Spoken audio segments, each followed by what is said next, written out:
ইমাম হাসান হুসাইনকে এত ভালোবাসতেন, এত মহাব্বত করতেন, এত প্যার করতেন। জিবরিল আমিন আল্লাহ নবী বিশ্ব নবী রহমাতাল লিল আলামিনের দরবারে এসেছেন।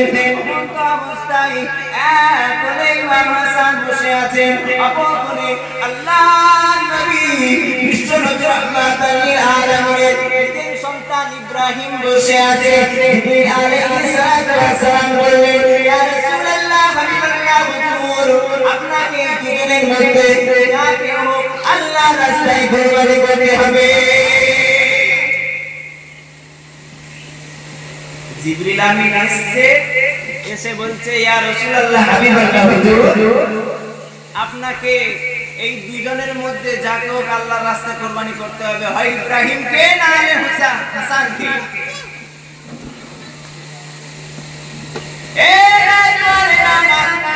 আমার আপনার নবী বিশ্ব নবী রহমাতাল লিল আলামিন, তিনার চক্ষু থেকে পানি ঝরতে থাকে, পানি ঝরতে ঝরতে দাড়ি থেকে তিনার বুকটা ভিজে যায়। ওই সময় আমার আপনার নবী বিশ্ব নবী রহমাতাল লিল আলামিন সিদ্ধান্ত নিলেন, ইশারা নিয়ে নিলেন, জিবরিল আমিনকে বলল, ও জিবরিল আমিন, যাও আল্লাহর কাছে বলে দাও, যাও আল্লাহর কাছে বলে দাও, আমি নবী হুসাইনের উপর আমার বেটা ইব্রাহিমকে কুরবানি করে দিলাম। হাসান হুসাইনকে এত ভালোবাসতেন, হাসান হুসাইনকে আল্লাহ নবী পাক সাল্লাল্লাহু আলাইহি ওয়াসাল্লাম এত মুহাব্বত করতেন। এই ইব্রাহিম হলো আল্লাহ নবী পাক সাল্লাল্লাহু আলাইহি ওয়াসাল্লামের নিজের সন্তান, এবং হাসান হলো তিনার কলিজার টুকরি খাতুনে জান্নাত হযরত ফাতিমাতুজ জোহরা রাদিয়াল্লাহু আনহা তিনার সন্তান। হাসান হুসাইন হলো নবীজির নাতি এবং ইব্রাহিম হলো নিজের সন্তান।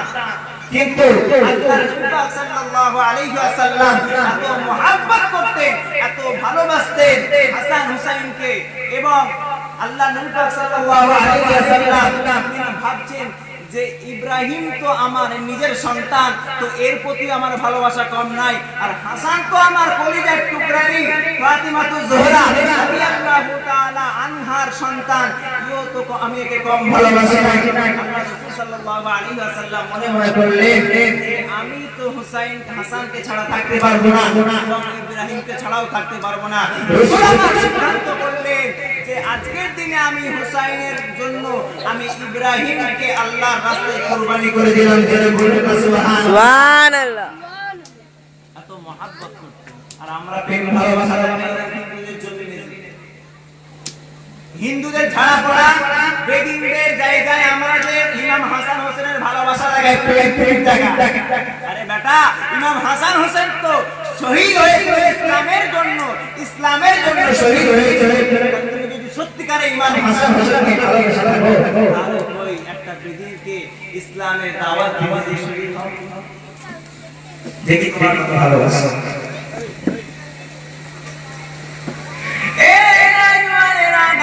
শুধু তাই নয়, আমার আপনার নবী বিশ্ব নবী হুসাইনকে বলতো, এ হুসাইন, তোর জন্য আমার সন্তানকে কুরবানি দিয়েছি। লোক যাবে রাস্তাতে পিছনে বাস। আজকে ইমাম পাকদের কথা কি বলবো, একদল মানুষ আছে যারা ইমাম পাকদের দুর্বল করে, যারা ইমাম পাকদের সাথে বেয়াদবি করে।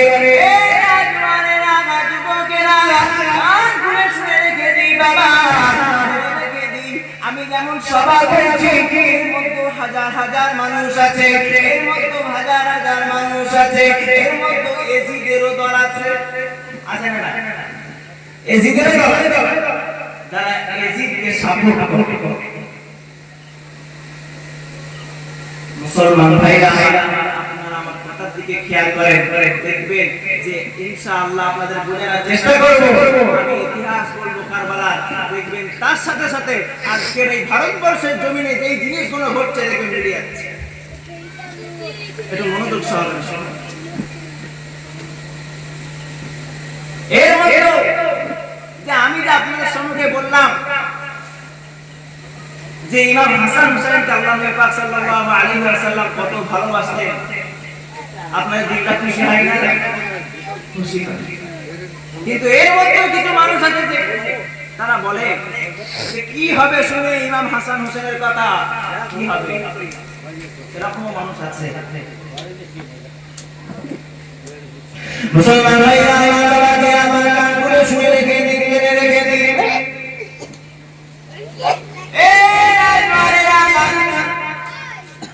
একদিন আমার আপনাদের বিশ্ব নবী মুহাম্মদুর আলামিন মসজিদে নববী শরীফের মধ্যে খুতবা দিচ্ছেন।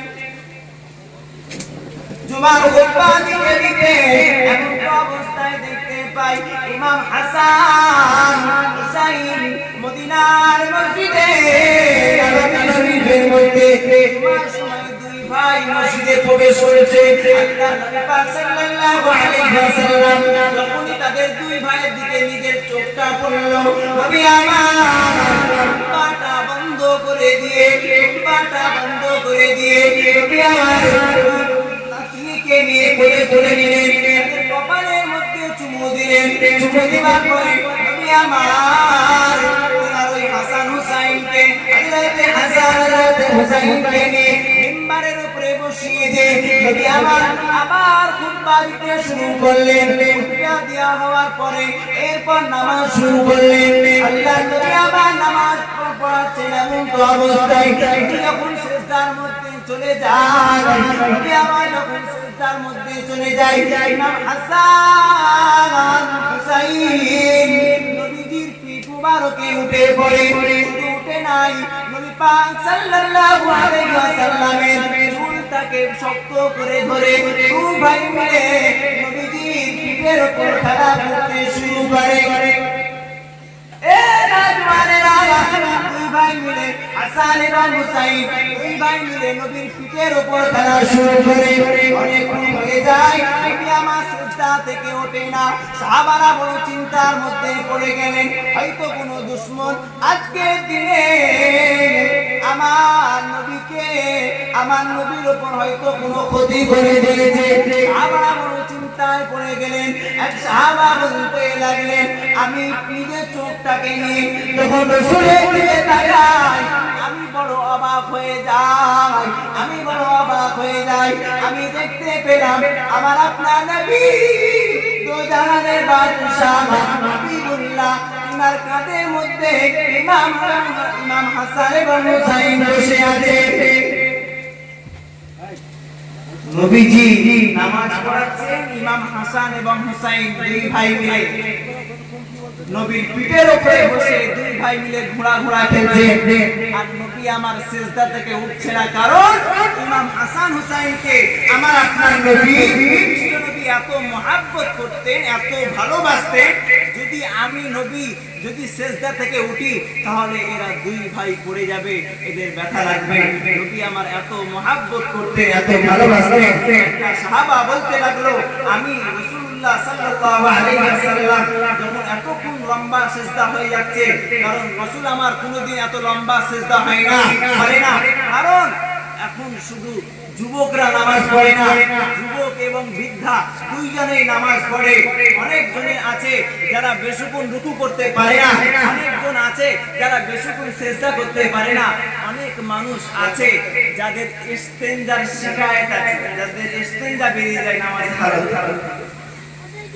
এই কথা রাসূল আমার মনে করে কোনদিন এই নামাজকে বেশি লম্বা সিজদা, বেশি লম্বা রুকু করতেন না।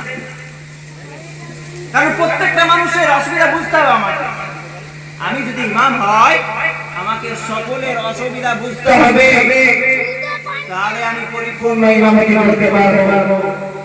আমি যদি আমার মতো করে এক রাকাতে 10 পারা যদি টেনে দিই তাহলে দেখা যাবে আমার সালাম ফিরানোর পরে অনেক বৃদ্ধা মানুষ আছে যাদের মসজিদ থেকে বাড়ি যাওয়ার ক্ষমতাটা হারিয়ে ফেলে। কথা ঠিক কিনা? কথা বলে ঠিক। অনেক মানুষ আছে, কিন্তু নবী আমার এত লম্বা সিজদা কোনোদিন করেন নাই। সাহাবারা সবাই চিন্তা করছেন। একটা সাহাবা বলতে লাগলেন যে আমি আমার চোখ থেকে দেখলাম, আমি দেখে অবাক হয়ে গেলাম বড়, কারণ আল্লাহ নবী পাক সাল্লাল্লাহু আলাইহি ওয়াসাল্লামের পিঠের উপর ইমাম হাসান এবং হুসাইন দুই ভাই মিলে বসে তারা লাপালাপি করছে, ঘোড়া খেলছে। একবার জোরে বলুন সুবহানাল্লাহ। মুসলমান ঘরের ছেলেপেলেরা তরুণেরা, এ নওজওয়ান তরুণেরা, ওই সময় সাহাবারা মনে মনে বলল, আমি যদি একটা হাত বাড়িয়ে দিই তাহলে ইমাম হাসান হোসেন পিঠ থেকে নেমে আমার কাছে চলে আসবে। ওই সাহাবা যখন হাতটা বাড়ালো, আমার আপনার নবী বিশ্বনবী দুই জাহানের বাদশা হাবিবুল্লাহ আস্তে করে বগলের দিক থেকে হাতটা বাড়িয়ে ইশারা করে দিল, ও নবী সাহাবারা, একদম এই বাচ্চা দুটোকে আমার পিঠ থেকে নামানোর চেষ্টা করো না। সুবহানাল্লাহ, কি জোরে হবে না সুবহানাল্লাহ? সুবহানাল্লাহ, আল্লাহু আকবার, হাসান হুসাইন জিন্দাবাদ, হাসান হুসাইন জিন্দাবাদ, আল্লাহু আকবার।